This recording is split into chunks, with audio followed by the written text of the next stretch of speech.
Hello दोस्तों, नमस्कार। हमारे यूट्यूब चैनल शिक्षा की दुनिया में आपका स्वागत है। दोस्तों, आज ये हमारा पहला सेशन है जिसका हमने आज का टॉपिक रखा है जीव विज्ञान के अंतर्गत कोशिका के अंग एवं ऊतक। तो चलिए दोस्तों, स्टार्ट करते हैं। जीव विज्ञान जीव विज्ञान आखिर क्या है, इसके बारे में सबसे पहले जानते हैं। जीव विज्ञान अंग्रेजी भाषा के बायोलॉजी शब्द का हिंदी रूपांतरण है। बायोलॉजी शब्द ग्रीक भाषा के बायोस प्लस लागोस शब्द से मिलकर बना है, जिसका अर्थ है जीवन का विज्ञान। अर्थात चाहे वह मानव का जीवन हो, चाहे पेड़ पौधों का जीवन हो, जीवन से ही संबंधित जीव विज्ञान है।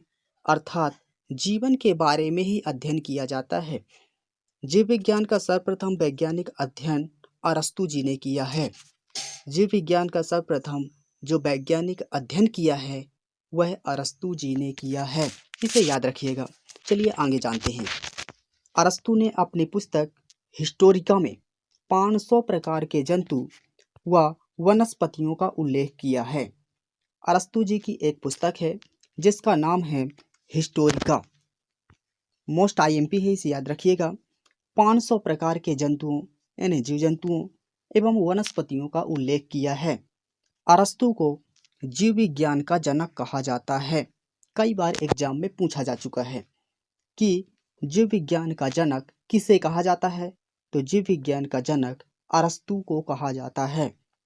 जीव विज्ञान या बायोलॉजी शब्द का प्रयोग सबसे पहले 1802 में लैमार्क और ट्रेवीरेंस द्वारा किया गया था।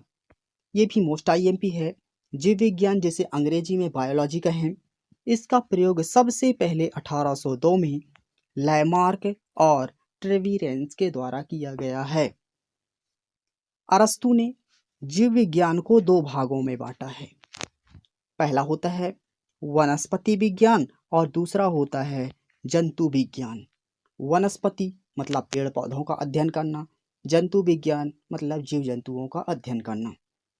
अरस्तु को फादर ऑफ जूलॉजी कहा जाता है, यानी जंतु विज्ञान का जनक कहा जाता है अरस्तु जी को, जबकि थियोफ्रेट्स को फादर ऑफ बॉटनी कहा जाता है, यानी वनस्पति विज्ञान का जनक थियोफ्रेट्स को कहा जाता है।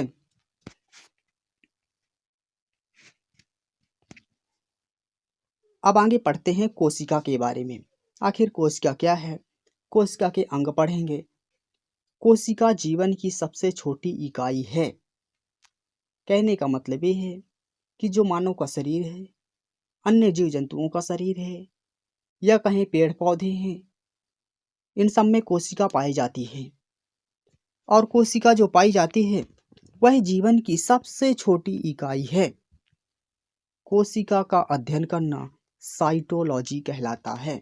कई बार एग्जाम में पूछा जा चुका है कि कोशिका का अध्ययन करना क्या कहलाता है, तो कोशिका का अध्ययन करना साइटोलॉजी कहलाता है। क्या कहलाता है? साइटोलॉजी। साइटोलॉजी याद रखिएगा। कोशिका सभी जैविक क्रियाओं का मुख्य केंद्र होता है। शरीर में जितने भी उपापचय एवं अपपचयी क्रियाएं होती हैं वह सब कोशिका के माध्यम से ही संभव हो पाती हैं। यानी जो हम भोजन करते हैं उसका जो पाचन होता है यह सब कोशिका के माध्यम से ही होता है। कोशिका मापन की सबसे छोटी इकाई माइक्रोन होती है। कोशिका का मापन किया जाता है। कोशिका को मापने के लिए जो सबसे छोटी इकाई है वह माइक्रोन है। क्या है? माइक्रोन। सजीव जगत में सबसे छोटी कोशिका स्पर्म की होती है। जो पुरुषों में स्पर्म पाया जाता है उसी में सबसे छोटी कोशिका पाई जाती है, जबकि सबसे बड़ी कोशिका तंत्रिका तंत्र की होती है। मोस्ट आईएमपी है, इसे याद रखिएगा। सबसे बड़ी कोशिका तंत्रिका तंत्र की होती है तथा सबसे छोटी कोशिका स्पर्म में पाई जाती है। मानव शरीर की दूसरी सबसे बड़ी कोशिका आरबीसी की होती है। किसकी होती है? आरबीसी की होती है। आरबीसी के बारे में हम आगे डिटेल से पढ़ेंगे, तो आगे बताएंगे कि आखिर आरबीसी क्या होता है। बस ऐसे ही याद रखिए, अभी आगे हम डिटेल से पढ़ेंगे। मानव शरीर की दूसरी सबसे बड़ी कोशिका तंत्रिका तंत्र की, सबसे छोटी स्पर्म में पाई जाती है, दूसरी सबसे बड़ी आरबीसी की होती है। कोशिका की खोज किसने की और कब की? कई बार एग्जाम में पूछा जा चुका है। तो कोशिका की खोज 1665 में रॉबर्ट हुक ने की है। कोशिका की खोज 1665 में रॉबर्ट हुक के द्वारा किया गया है। याद रखिएगा। चलिए आगे जानते हैं। 1839 में स्लाइड एवं स्वान ने कोशिका सिद्धांत प्रस्तुत किया। सबसे पहले कोशिका का सिद्धांत किसने प्रस्तुत किया है? तो 1839 में स्लाइड एवं स्वान ने किया है। इन्होंने कोशिका का सिद्धांत प्रस्तुत किया है। 1931 में रॉबर्ट ब्राउन ने कोशिका में केंद्रक की खोज की। अब आप यहाँ कंफ्यूज हो सकते हैं कि रॉबर्ट हुक, यहाँ रॉबर्ट ब्राउन, तो रॉबर्ट हुक 1665 में कोशिका की खोज किए थे, जबकि 1931 में रॉबर्ट ब्राउन जो हैं वह कोशिका में केंद्रक पाया जाता है, यानी केंद्रक की खोज किए हैं। जो कोशिका होती है, कोशिका में केंद्रक पाया जाता है और केंद्रक की खोज रॉबर्ट ब्राउन ने की है और रॉबर्ट हुक ने कोशिका की खोज की है। 1880 में फ्लेमिंग ने कोशिका विभाजन के बारे में बताया। फ्लेमिंग जी ने बताया 1880 में कि जो कोशिका होती है उसका विभाजन भी होता है। जो कोशिका होती है उसका विभाजन भी होता है, यानी एक से अधिक भागों में बट जाता है। कोशिका में माइटोकॉन्ड्रिया भी पाया जाता है। कोशिका में माइटोकॉन्ड्रिया भी पाया जाता है और इसकी खोज अल्टमैन ने की। किसने की? अल्टमैन ने की। जबकि माइटोकॉन्ड्रिया का जो नामकरण है वह है बड्रा ने किया है। किसने किया है? बड्रा ने किया है। कहीं कहीं बड्रा लिखा मिलता है और कहीं कहीं बेंड्रा लिखा मिलता है, इसे याद रखिएगा। माइटोकॉन्ड्रिया की खोज अल्टमैन ने की, जबकि माइटोकॉन्ड्रिया जो नामकरण है यह बड्रा ने की। कोशिका विभाजन भी होता है, इसके बारे में फ्लेमिंग जी ने बताया 1880 में। 1931 में रॉबर्ट ब्राउन ने बताया कि कोशिका में केंद्रक भी पाया जाता है, यानी केंद्रक की खोज की। और 1839 में स्लाइड एवं स्वान ने कोशिका सिद्धांत प्रस्तुत किया। 1839 में स्लाइड एवं स्वान ने कोशिका सिद्धांत प्रस्तुत किया। कोशिका में लाइसोसोम की खोज डी डुबे ने की। लाइसोसोम, कोशिका में लाइसोसोम भी पाया जाता है। ये सब कोशिका के अंग हैं, आगे हम पढ़ेंगे विस्तार से। कोशिका में लाइसोसोम भी पाया जाता है और इसकी खोज डी डुबे ने की।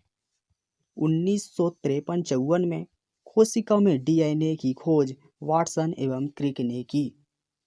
कोशिका में डीएनए पाया जाता है और इसकी खोज वाटसन तथा क्रिक ने की। ये जरूर याद रखिएगा कि किसने खोज की। चाहे सन भले याद न रहे आपको, लेकिन ये जरूर याद रहे कि किसकी खोज कौन किया है, क्योंकि ये एग्जाम में अधिकतर पूछा जाता है। कोई भी आप एग्जाम ले लें।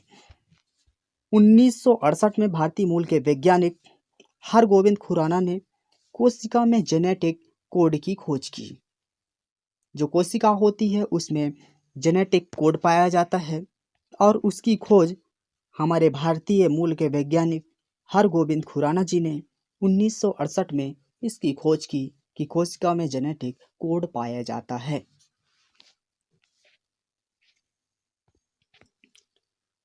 जैसा कि आप इमेज पर देख रहे हैं, यह कोशिका का इमेज है। जो ऊपर बना हुआ है वह पादप कोशिका है, यानी पेड़ पौधों में पाया जाता है, और जो नीचे बना है वह जंतु कोशिका है, यानी जीव जंतुओं में पाया जाता है। अब जीव जंतुओं के अंतर्गत मानव भी शामिल है, यानी मानव में पाया जाता है, अन्य जीव जंतुओं में भी पाया जाता है। जैसा कि आप देख पा रहे हैं, इनमें कुछ नाम लिखे हुए हैं।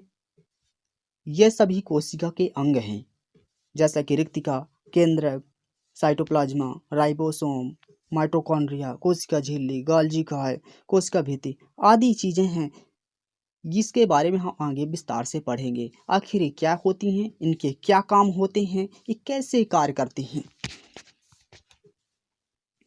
संख्या के आधार पर कोशिका को दो भागों में बांटा गया है। पहला होता है एक कोशिकीय जीव, जिसके अंतर्गत अमीबा, पैरामीशियम, यूग्लिना आती हैं। अमीबा पैरामीशियम, यूग्लिना आते हैं। ये क्या होते हैं मैं बताऊंगा आगे आखिर क्या होते हैं। बहुकोशिकीय जीव के अंतर्गत पादप यानी पेड़ पौधे, जंतु एवं मानव आता है। तो हम किस अंतर्गत आएंगे?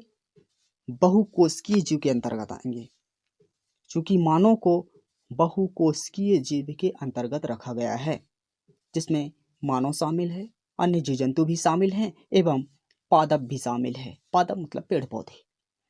एक कोशिकीय जीव में अमीबा, पैरामीशियम, यूग्लिना।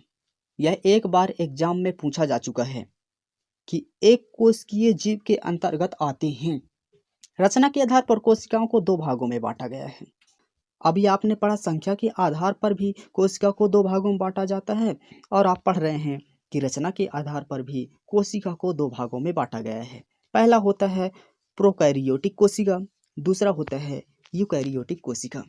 सबसे पहले जानते हैं प्रोकैरियोटिक कोशिका। वह कोशिकाएं जो अविकसित अवस्था में होती हैं।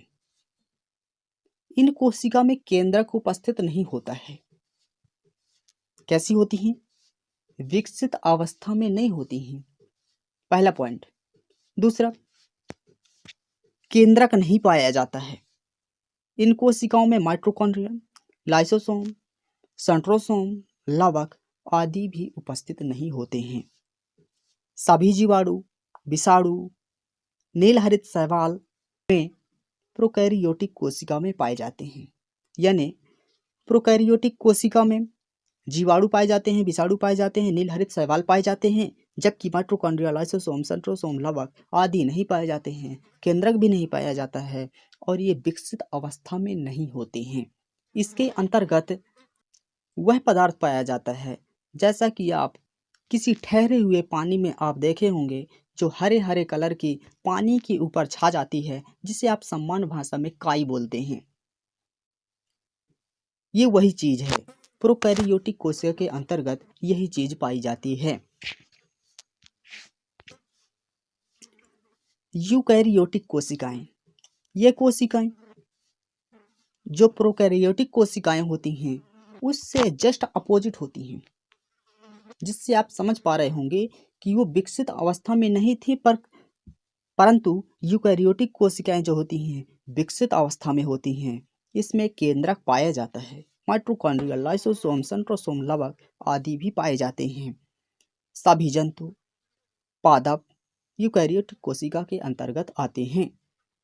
यानी सभी जीव जंतु, पेड़ पौधे, ये सभी यूकैरियोटिक कोशिका के अंतर्गत होते हैं। अब आगे पढ़ेंगे कोशिका में कौन कौन से अंग पाए जाते हैं और उसका डिटेल। सबसे पहले जानते हैं कोशिका भित्ति। कोशिका भित्ति केवल पादप कोशिका में पाई जाती है, जंतु कोशिका में नहीं पाई जाती है।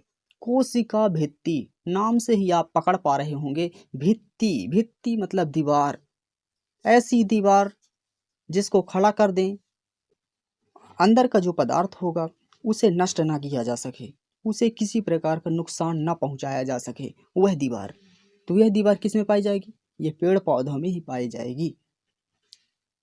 कोशिका भित्ति सेल्यूलोज से बनी होती है। किससे बनी होती है? सेल्यूलोज से बनी होती है। याद रखिएगा, मोस्ट आईएमपी है, पूछता है एग्जाम में, कोशिका भित्ति काहे से बनी होती है? तो कोशिका भित्ति सेल्यूलोज से बनी होती है। कोशिका भित्ति का मुख्य कार्य कोशिका के आकार को निश्चित बनाए रखना होता है। कोशिका का मुख्य कार्य क्या होता है? जो कोशिका का आकार होता है, जो कोशिका भित्ति का मुख्य कार्य होता है, वह कोशिका को निश्चित आकार में बनाए रखना होता है। आगे पढ़ते हैं कोशिका द्रव्य। कोशिका के भीतर संपूर्ण जीवित पदार्थ को प्रोटोप्लाज्म या जीव द्रव्य कहते हैं। कोशिका के भीतर जो जीवित पदार्थ पाया जाता है उसको प्रोटोप्लाज्म या जीव द्रव्य कहते हैं। कोशिका की समस्त जैविक क्रियाएं इसी भाग में संपन्न होती हैं। किसमें? कोशिका द्रव्य में। आगे पढ़ते हैं अंतरापदक जालिका, जिसे ईपीआर बोलते हैं। यह जालिका केवल यूकैरियोटिक कोशिका में पाई जाती है। अब यूकैरियोटिक कोशिका मतलब कि पेड़ पौधों में और जीव जंतुओं में। इसका मुख्य कार्य बाहरी तत्वों को कोशिका के भीतर आने से रोकना जो बाहरी तत्व होते हैं उसको अंदर नहीं जाने देता है, और जो कोशिका में अंदर प्रोटोप्लाज्म उपस्थित होता है उसको बाहर नहीं आने देता है। यह किसका काम है? तो अंतरा पदक जालिका का कार्य है। अंतरा पदक जालिका का मुख्य कार्य है जो बाहरी तत्व होते हैं उसे अंदर नहीं जाने देता, और जो अंदर प्रोटोप्लाज्म पाया जाता है उसको बाहर नहीं आने देता है। यह केवल यूकैरियोटिक कोशिका में पाया जाता है, यानी पेड़ पौधों में भी पाया जाता है और जीव जंतुओं में भी पाया जाता है। इसके बाद बात करते हैं माइटोकॉन्ड्रिया। मोस्ट आईएमपी बिंदु है, इसे जरूर याद रखिएगा। माइटोकॉन्ड्रिया कोशिका में श्वसन संबंधी जितनी भी क्रियाएं होती हैं वह सब माइटोकॉन्ड्रिया द्वारा ही संभव हो पाती हैं। यानी श्वसन संबंधी जो क्रियाएं होती हैं वह माइटोकॉन्ड्रिया से होती हैं। यह केवल यूकैरियोटिक कोशिका में पाया जाता है, यानी पेड़ पौधों में पाया जाता है और जीव जंतुओं में पाया जाता है। माइटोकॉन्ड्रिया का मुख्य कार्य कार्बोहाइड्रेट, प्रोटीन, वसा का कोशिका के भीतर ऑक्सीकरण करके ऊर्जा उत्पन्न करना होता है। कार्बोहाइड्रेट, प्रोटीन, वसा से आप भलीभांति परिचित होंगे। यह संतुलित भोजन के अंतर्गत आता है। जब अपन इसे ग्रहण करते हैं तो इससे ऑक्सीकरण होता है, और ऑक्सीकरण के उपरांत ऊर्जा उत्पन्न होती है, और ऊर्जा उत्पन्न करने का कार्य माइटोकॉन्ड्रिया करती है। इसलिए माइटोकॉन्ड्रिया को कोशिका का पावर हाउस कहा जाता है। कोशिका को पावर हाउस कहा जाता है। आगे पढ़ते हैं लाइसोसोम। लाइसोसोम का मुख्य कार्य कोशिका के भीतर बाहरी पोषक तत्वों का पाचन करना होता है। जो बाहरी पोषक तत्व होते हैं उसका पाचन कौन करता है? तो लाइसोसोम करता है। लेकिन पोषक तत्वों की कमी होने पर लाइसोसोम कोशिका के आंतरिक भागों का ही पाचन करने लगता है। याद रखिएगा, लाइसोसोम का मुख्य कार्य क्या है? पाचन करना। पाचन करना, परंतु पाचन करने के लिए उसे बाहरी तत्वों की आवश्यकता पड़ेगी। यदि बाहर से उसे किसी प्रकार का तत्व प्राप्त नहीं होता है तो अंदर जो तत्व उत्पन्न होते हैं वह उसी को पाचन करने लगता है, और उसी पाचन के दौरान कोशिका की क्या हो जाती है? मृत्यु हो जाती है, कोशिका खत्म हो जाती है। इस कारण से लाइसोसोम को कोशिका की आत्महत्या थैली भी कहते हैं। कोशिका को लाइसोसोम को कोशिका की आत्महत्या थैली कहते हैं, जबकि माइटोकॉन्ड्रिया को कोशिका का पावर हाउस कहते हैं, और लाइसोसोम को कोशिका की आत्महत्या थैली कहते हैं। जैसा कि आप इमेज पर देख पा रहे हैं, यह माइटोकॉन्ड्रिया का इमेज है, और जो नाम लिखे हुए हैं यह माइटोकॉन्ड्रिया के अंग हैं। इसके बाद पढ़ते हैं सेंट्रोसोम। सेंट्रोसोम की खोज बेंड्रा ने की है। किसने की है? बेंड्रा ने की है। बेंड्रा, कहीं कहीं बेंद्रा लिखा मिलता है, कई प्रकार से लिखा मिलता है, इसे आप याद रखिएगा। सेंट्रोसोम की खोज बेंड्रा ने की है। सेंट्रोसोम का मुख्य कार्य होता है कोशिका विभाजन में सहायता करना। Most IMP. कोशिका विभाजन में सहायता कौन करता है? तो कोशिका विभाजन में सहायता सेंट्रोसोम करता है। राइबोसोम। राइबोसोम की खोज पैलाडे ने की है। किसने की है? पैलाडे ने की है। राइबोसोम की खोज पैलाडे ने की है। राइबोसोम का मुख्य कार्य कोशिका में प्रोटीन का संश्लेषण करना है। कोशिका में प्रोटीन का संश्लेषण कौन करता है? तो कोशिका में प्रोटीन का संश्लेषण राइबोसोम करता है। राइबोसोम को प्रोटीन की फैक्ट्री कहते हैं। राइबोसोम को प्रोटीन की फैक्ट्री कहते हैं। इससे पहले आपने पढ़ चुके हैं। पावर हाउस माइटोकॉन्ड्रिया कहते हैं, आत्महत्या की थैली लाइसोसोम को कहते हैं, राइबोसोम को प्रोटीन की फैक्ट्री कहते हैं, चूंकि प्रोटीन का यह संश्लेषण करता है, और इसकी खोज पैलाडे जी ने की है। इसके बाद लावक। लावक की खोज 1865 में हॉलक ने की है। सन भले आपको याद न रहे, लेकिन ये जरूर याद रखिएगा कि किस वैज्ञानिक ने किसकी खोज की है। तो लावक की खोज हॉलक ने की है। लावक 3 प्रकार की होती हैं। कौन कौन से? हरित लावक, वर्णी लावक, अवर्णी लावक। अब हरित लावक नाम से ही परिचित है, हरे कलर के। वर्णी लावक, वर्णी मतलब वर्ण, मतलब रंग, अवर्णी मतलब बिना रंग के। हरित लावक के बारे में जानते हैं। हरित लावक केवल पादप कोशिका में पाया जाता है। क्यों पाया जाता है केवल पादप कोशिका में? हरित नाम से ही पता चलता है हरा, तो हरा किस में पाया जाएगा? क्या जीव जंतु में पाया जाएगा? नहीं, केवल पेड़ पौधों में पाया जाएगा, पादप में पाया जाएगा। इस प्रकार से आप इसे याद रखिएगा। हरित लवक जो है केवल पादप में पाया जाता है, नहीं पेड़ पौधों में पाया जाता है। हरित लवक में क्लोरोप्लास्ट और मैग्नीशियम उपस्थित होते हैं। जो हरित लवक होता है इसमें दो प्रकार के तत्व उपस्थित होते हैं, एक होता है क्लोरोप्लास्ट और दूसरा होता है मैग्नीशियम। प्रकाश संश्लेषण की क्रिया के दौरान क्लोरोप्लास्ट और मैग्नीशियम भोज्य पदार्थों का निर्माण करते हैं। किसका निर्माण करते हैं? भोज्य पदार्थों का निर्माण करते हैं। इसलिए हरित शैवाल को पादप कोशिका की रसोई कहते हैं। हरित लवक को पादप कोशिका की रसोई कहते हैं। रसोई क्यों कहते हैं? इसलिए कहते हैं क्योंकि जब प्रकाश संश्लेषण होता है पेड़ पौधों में तो यही क्लोरोप्लास्ट और मैग्नीशियम भोज्य पदार्थों का निर्माण करते हैं, यानी जो भोजन आवश्यकता है पेड़ पौधों को उसी का निर्माण करते हैं। इस कारण से पादप कोशिका की रसोई कहते हैं। किसे? हरित लवक को। हरित लवक को कहते हैं, याद रखिएगा। इसके बाद बात करते हैं वर्णी लवक। वर्णी लवक के कारण पादप कोशिका में रंगों का निर्माण होता है। मैंने पहले ही बताया, वर्णी मतलब वर्ण मतलब रंग। वर्णी लवक के कारण ही कोशिका में रंगों का निर्माण होता है। जैसे टमाटर का रंग लाइकोपीन के कारण। टमाटर का जो रंग बनता है वो किसके कारण होता है? तो लाइकोपीन के कारण होता है। इसे याद रखिएगा। क्वेश्चन में पूछा जाता है कि टमाटर का रंग किसके कारण होता है? तो लाइकोपीन के कारण होता है। गाजर कैरोटीन के कारण होता है। चुकंदर विटामिन के कारण होता है। मोस्ट आईएमपी है, तीनों याद रखिएगा। और पत्तियों का जो रंग पीला हो जाता है वह जेंथ्रोफिल के कारण होता है।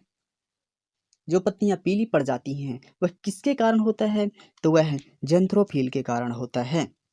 इसके बाद आता है अवर्णीय लवक।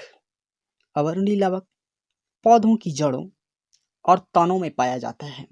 जो अवर्णीय लवक होता है कहाँ पाया जाता है? पेड़ पौधों की जड़ों में पाया जाता है। और कहाँ पाया जाता है? तनों में पाया जाता है। इनका मुख्य कार्य जाइलम ऊतक का निर्माण करना होता है। जो जाइलम ऊतक होते हैं उनका निर्माण करना होता है।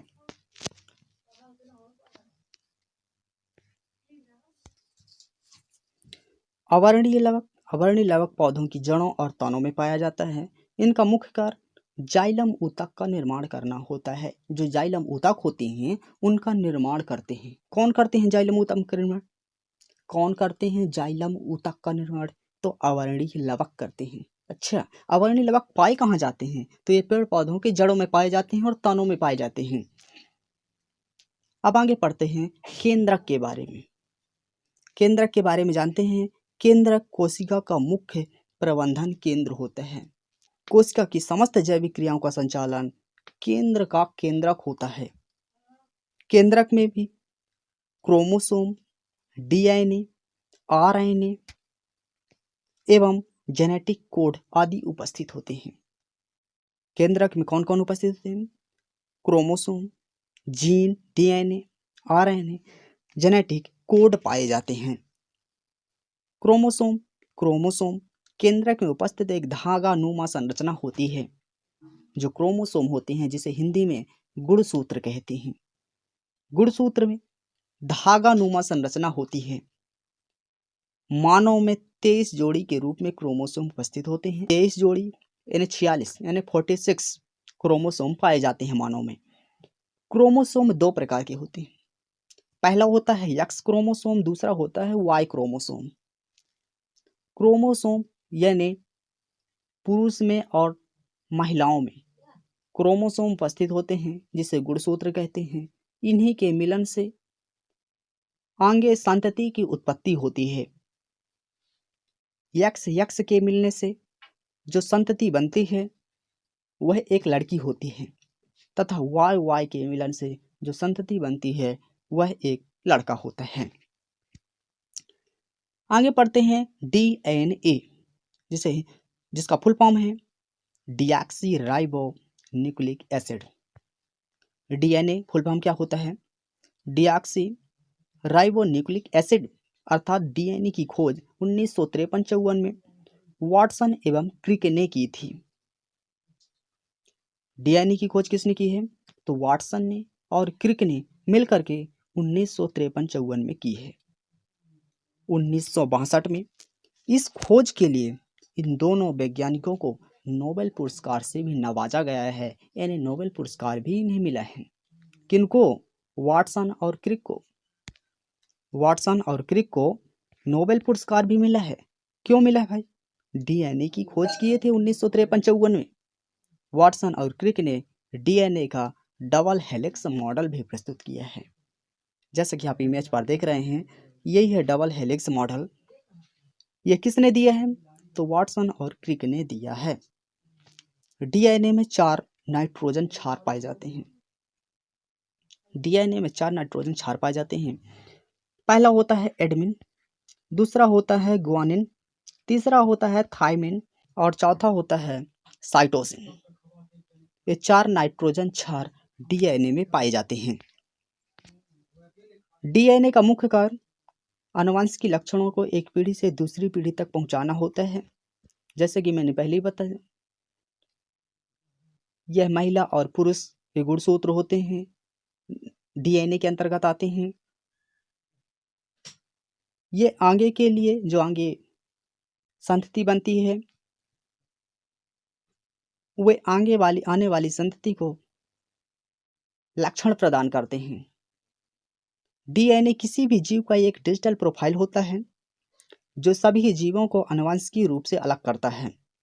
डीएनए किसी भी जीव का एक डिजिटल प्रोफाइल होता है जो जीवों को आनुवंशिकी रूप से, जो आनुवंशिकीय गुण होते हैं जो एक पीढ़ी से दूसरी पीढ़ी में जाते हैं, उनसे अलग करने का काम करता है। 1980 में डीएनए की सहायता से ब्रिटिश वैज्ञानिक एलेक्स जेफरीज ने डीएनए फिंगर प्रिंटिंग का आविष्कार किया है। किसने आविष्कार किया है? तो एक ब्रिटिश वैज्ञानिक हैं, ब्रिटेन के हैं, जिनका नाम है एलेक्स जेफरीज। इन्होंने डीएनए फिंगर प्रिंटिंग का आविष्कार किया है।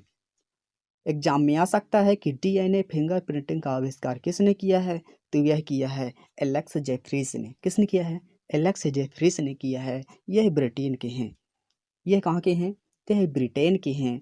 चाहे इनका सन आप भले याद न रखें, हालांकि 1980 का इनका खोज है, लेकिन ये जरूर याद रखिएगा कि किसने खोज की और किसकी खोज की।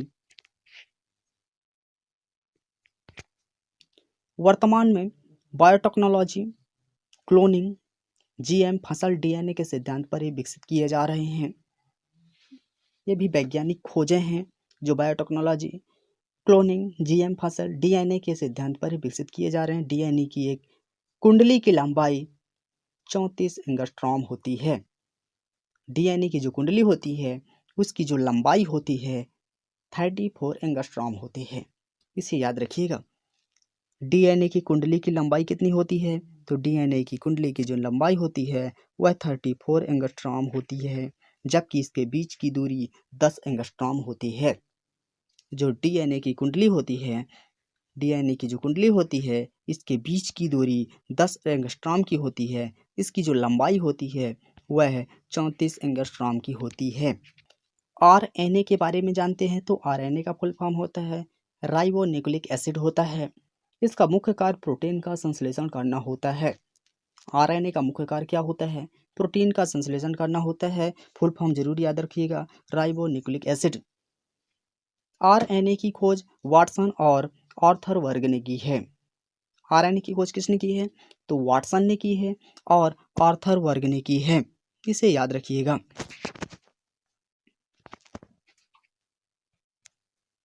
आरएनए एकल कुंडली संरचना होती है। जो आरएनए होती है एकल कुंडली संरचना होती है। जो इसकी कुंडली बनती है उसमें एकल कुंडली होती है। कहने का मतलब एक ही कुंडली होती है। आरएनए में 4 नाइट्रोजन क्षार पाए जाते हैं। कौन कौन से होते हैं? एडमिन होता है, ग्वानिन होता है, साइटोसिन होता है और यूरेसिल होता है। इसे याद रखिएगा। कौन कौन से होते हैं? एडमिन होता है, ग्वानिन होता है, साइटोसिन होता है, यूरेसिल होते हैं। मैं जानता हूं कि आपको एक बार में याद नहीं होगा, लेकिन इसी वीडियो को आप एक बार और देखिएगा आपको सारी चीज़ें बिल्कुल याद हो जाएंगी। जब मेरे सेशन ख़त्म हो जाएगा तो मैं इसके लिए MCQ भी लाऊंगा, जिससे आपकी प्रैक्टिस और बनेगी और आपको बायो में जो पकड़ है वह मजबूत हो जाएगी। चलिए आगे जानते हैं। RNA 3 प्रकार के होते हैं। पहला होता है rRNA, tRNA, mRNA। जीन गुणसूत्रों पर स्थित DNA की बनी अति सूक्ष्म संरचनाएं होती हैं जो आनुवंशिक लक्षणों को एक पीढ़ी से दूसरी पीढ़ी में प्रदर्शित करते हैं। यानी कि गुणसूत्रों का काम ही है एक पीढ़ी से दूसरी पीढ़ी में जाना। जीन आनुवंशिकता की मूलभूत शारीरिक इकाई है, यानी इसी में हमारी आनुवंशिक विशेषताओं की जानकारी होती है। जैसे हमारे बालों का रंग कैसा होगा, जैसे उसके माता पिता होंगे उसी प्रकार उसकी संतति आनुवंशिकी के लक्षण दर्शाते हैं। आँखों का रंग क्या होगा या हमें कौन से बीमारियां हो सकती हैं, यह सारी जानकारियां कोशिकाओं के केंद्र में मौजूद जिस तत्व में रहती हैं उसे DNA कहते हैं। क्या कहते हैं? DNA। जब किसी जीन के DNA में कोई स्थायी परिवर्तन होता है तो उसे म्यूटेशन या उत्परिवर्तन कहते हैं। DNA में कोई यदि स्थायी परिवर्तन होता है तो उसे उत्परिवर्तन कहते हैं या म्यूटेशन कहते हैं। जेनेटिक कोड जीन पर ही उपस्थित होते हैं। जेनेटिक कोड जो होते हैं वो कहाँ उपस्थित होते हैं? तो वह जीन में ही उपस्थित होते हैं, जिसके कारण से जीनोटाइप लक्षण प्रकट होते हैं। जिसके कारण से जीनोटाइप लक्षण प्रकट होते हैं। जीन के अंदर जेनेटिक कोड की खोज भारतीय मूल के वैज्ञानिक हरगोविंद खुराना ने की है। जीन के अंदर जेनेटिक कोड पाए जाते हैं। इसकी खोज किसने की है? तो भारतीय मूल के वैज्ञानिक हैं हरगोविंद खुराना जी। इन्होंने खोज की है जेनेटिक कोड की। जेनेटिक कोड सूचनाओं का भंडार है जो माता पिता से संतान को प्राप्त होते हैं। जेनेटिक कोड के द्वारा जीन के माध्यम से 2 प्रकार के लक्षण प्रकट होते हैं। पहला होता है जीनोटाइप, दूसरा होता है फिनोटाइप। जो माता पिता के लक्षण होते हैं वह संतति में जाते हैं। किस प्रकार के 2 लक्षण वो जेनेटिक कोड के अंतर्गत आते हैं? तो पहला होता है जीनोटाइप, दूसरा होता है फिनोटाइप। जीनोटाइप वह लक्षण होते हैं जो आनुवंशिक रूप से समय के साथ प्रकट होते हैं, जैसे अनुवंश की बीमारियां, हीमोफीलिया, डायबिटीज, अस्थमा। ये किसके अंतर्गत आए?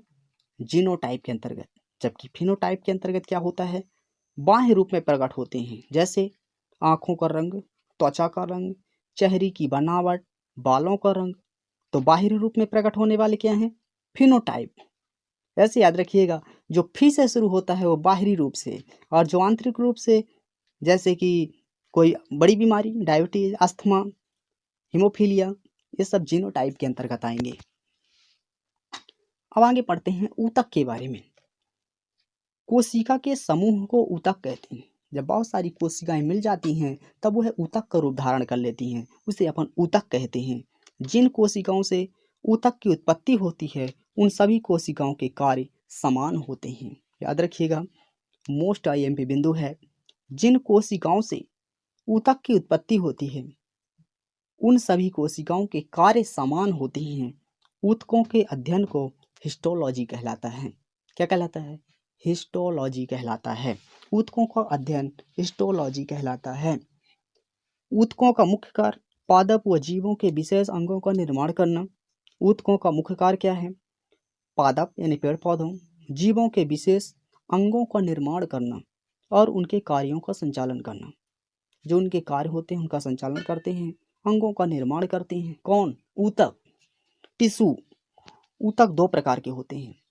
पहला पादप ऊतक, दूसरा जंतु ऊतक। पादप मतलब पेड़ पौधों में पाया जाने वाला, जंतु मतलब जीव जंतु में पाया जाने वाला। पादप ऊतक 2 प्रकार के होते हैं, मतलब पेड़ पौधों में जो ऊतक पाए जाते हैं वो 2 प्रकार के होते हैं। किस प्रकार के? कैसे? पहला जाइलम, दूसरा फ्लोएम। जाइलम ऊतक के अंतर्गत यह एक संवहन ऊतक है। संवहन का मतलब एक स्थान से दूसरे स्थान पर जाने वाले। इसका मुख्य कार्य पौधों की जड़ों में उपस्थित जल और खनिज पदार्थों खनिज लवणों को पौधों के ऊपरी भागों जैसे तने और पत्तियों तक पहुंचाना। जाइलम ऊतक का मुख्य कार्य क्या है? पौधों की जड़ों में उपस्थित जल और खनिज लवणों को पौधों के ऊपरी भागों जैसे तने और पत्तियों तक पहुंचाना होता है। जाइलम ऊतक के कारण ही पौधों के तनों पर वलय और छल्ले का निर्माण होता है।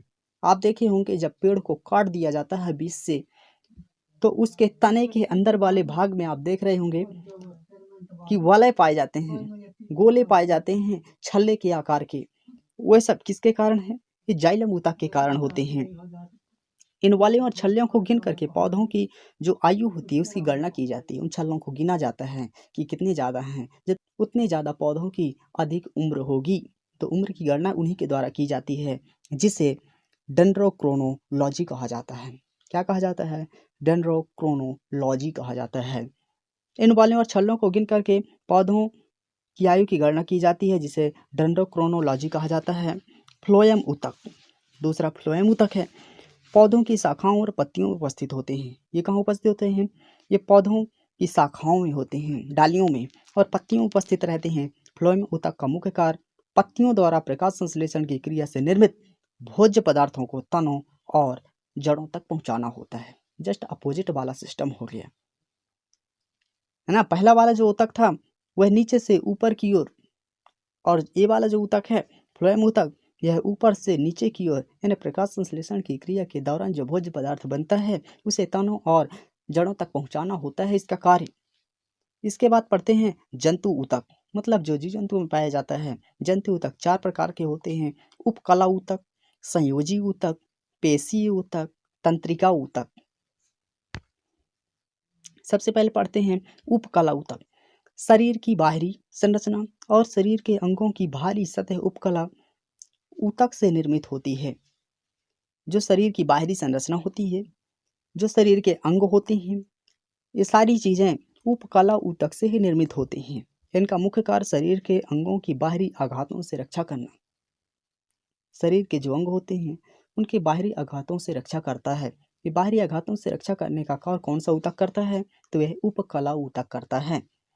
संयोजी ऊतक, संयोजी ऊतक का मुख्य कार्य शरीर के अंगों को जोड़ना। जो दो अंग आपस में जुड़ते हैं वो किसके माध्यम से जुड़ते हैं? तो संयोजी ऊतक के माध्यम से जुड़ते हैं, और शरीर में प्रवेश करने वाले रोगाणुओं को नष्ट करता है। जो शरीर में रोग प्रवेश कर जाते हैं उनको नष्ट करने का काम संयोजी ऊतक ही करता है, और नए ऊतकों का निर्माण भी संयोजी ऊतक के द्वारा ही होता है। रक्त एक तरल संयोजी ऊतक है। रक्त होता है यह तरल संयोजी ऊतक होता है, यानी ब्लड के बारे में बताया गया है। पेशीय ऊतक, पेशीय ऊतक लंबी कोशिकाओं से बने होते हैं। जो पेशीय ऊतक होते हैं लंबी कोशिकाओं से बने होते हैं। इनका मुख्य कार्य शरीर को गतिशीलता प्रदान करना और टूटी फूटी मांसपेशियों की मरम्मत करना। जो टूटी हुई मांसपेशियां होती हैं उसकी मरम्मत कौन करता है? तो वह पेशीय ऊतक करता है। संयोजी ऊतक के बारे में हमने बताया कि अंगों को जोड़ने का कार्य करता है, रोगाणुओं को नष्ट करने का कार्य करता है। उपकला ऊतक के बारे में हमने बताया कि जो शरीर के अंगों की भारी सतह होती है यह उपकला से ही निर्मित होती है। इसका मुख्य कार्य अंगों की बाहरी आघातों से रक्षा करना होता है। तंत्रिका ऊतक, तंत्रिका ऊतक को चेतना कहते हैं। तंत्रिका ऊतक का दूसरा नाम चेतना भी है। इन ऊतकों की लंबाई सबसे अधिक होती है। इनका मुख्य कार्य न्यूरॉन के माध्यम से सूचनाओं और संवेदनाओं का आदान प्रदान करना है। संयोजी ऊतक का मुख्य कार्य शरीर के अंगों को जोड़ना और शरीर में प्रवेश करने वाले रोगाणुओं को नष्ट करना और नए ऊतकों का निर्माण करना है। जो तंत्रिका ऊतक के बारे में बताया जा रहा है, संयोजी ऊतक का मुख्य कार्य शरीर के अंगों को जोड़ना, शरीर में प्रवेश करने वाले रोगाणुओं को नष्ट करना और नए ऊतकों का निर्माण करना। रक्त एक तरल संयोजी ऊतक है। दोस्तों, तो ये रहा है आज का सेशन। यह सेशन आपको कैसा लगा? यदि पसंद आया तो वीडियो लाइक कीजिएगा, चैनल को सब्सक्राइब कर लीजिएगा, बेल आइकन प्रेस कर लीजिएगा ताकि कोई वीडियो मैं अपलोड करूं आपको नोटिफिकेशन मिलता रहे। यदि आपके कोई प्रश्न हो तो कमेंट बॉक्स पर लिखिएगा। चलिए दोस्तों, मिलते हैं अगले वीडियो पर। तब तक के लिए नमस्कार।